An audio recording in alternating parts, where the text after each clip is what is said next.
Hi, and welcome to the first of hopefully many episodes in learning about Ishei Hatanach. Ishei Hatanach means the people of the Tanakh. Tanakh means, Tanakh stands for Taf Nun Chaf, Torah, Nevi'im, and Ksuvim, the 24 holy books of our Torah.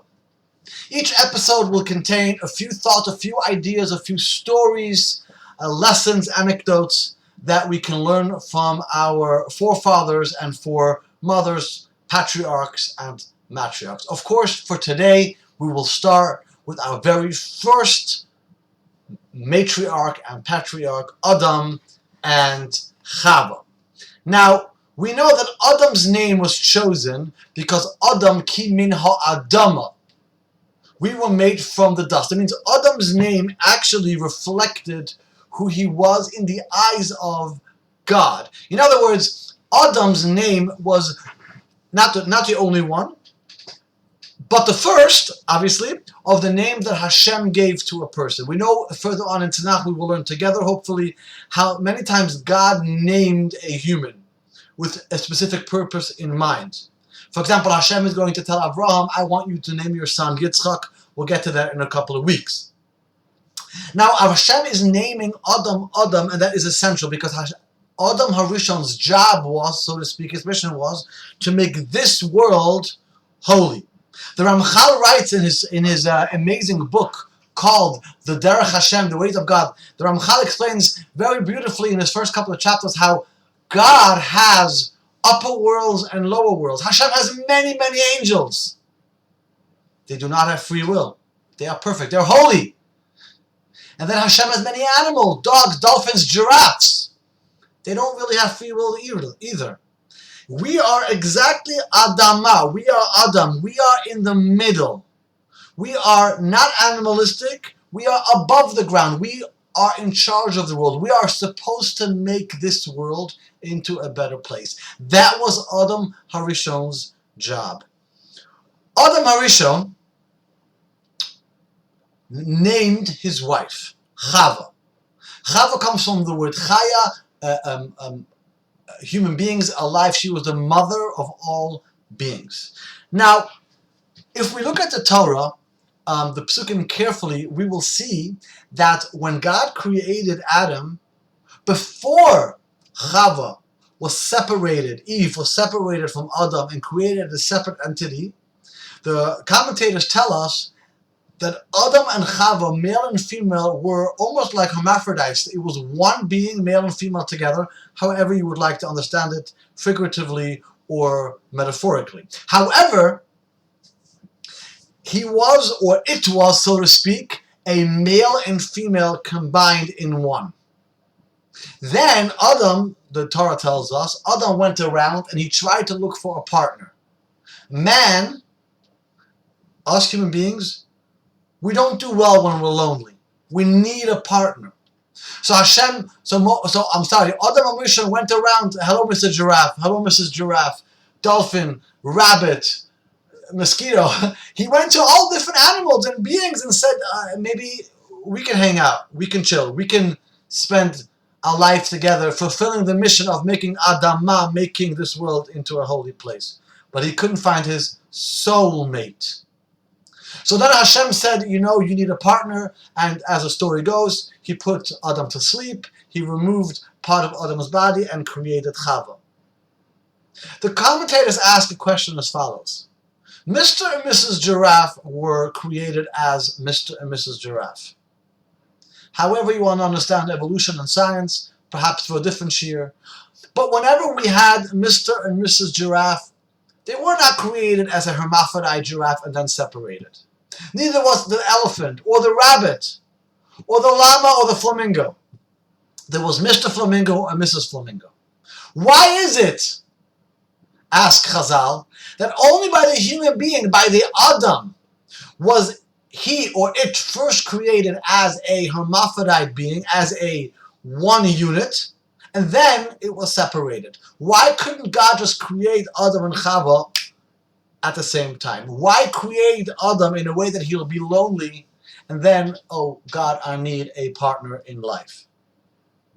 And the answer for that is, that I believe the Vilna Gaon answer, is that it shows it's supposed to give in a man and woman a feeling of you are only complete when you have your spouse.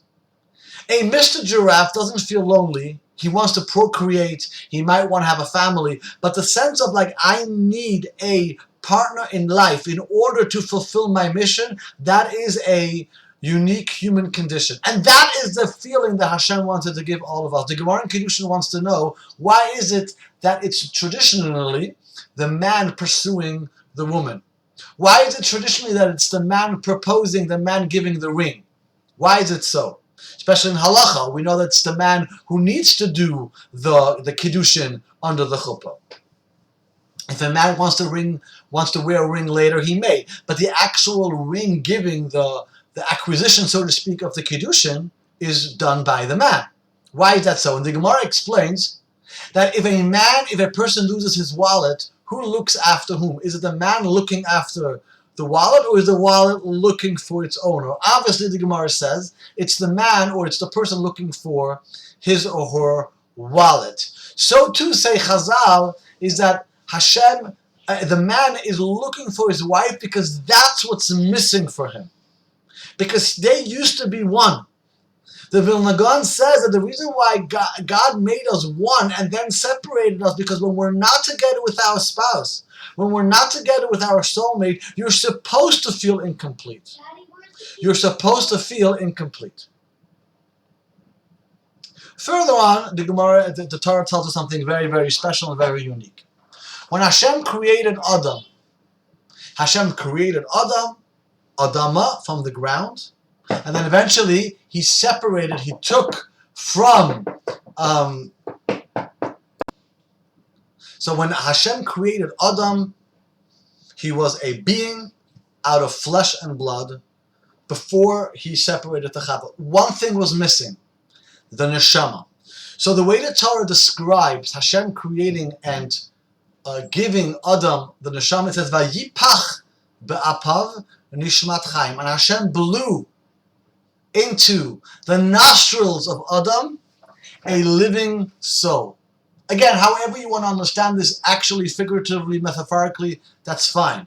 But isn't that amazing that the breath of God is inside of us? The breath of Hashem is inside of us. We are not God. God forbid, pun intended. We may not think so. That's one of the 13 animamins. God does not take the form of a human. But we are godly. We have the potential for godliness. The Targum Onkelos, the Aramaic translation that you can find on the side of the Chumash very often, which was actually written with Ruach HaKodesh, with Divine Spirit, amazingly translates these words with Vayipach ba'apav nishmas chaim vayihi l'ruach memalala. What happened when Adam, this earthy creation, this creature, got this neshama from Hashem? He became a ruach memalala, a speaking spirit.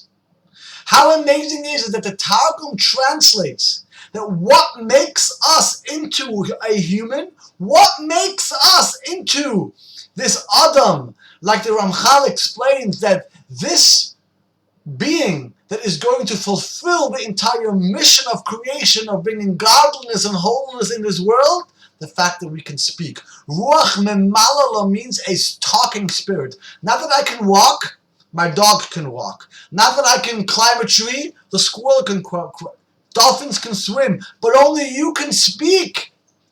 Our ability to speak, our ability to articulate what I'm thinking, my ability to speak, to communicate, to elevate myself, that what differentiates myself from animals, and that's why the Targum translates that with Ruach Memalala.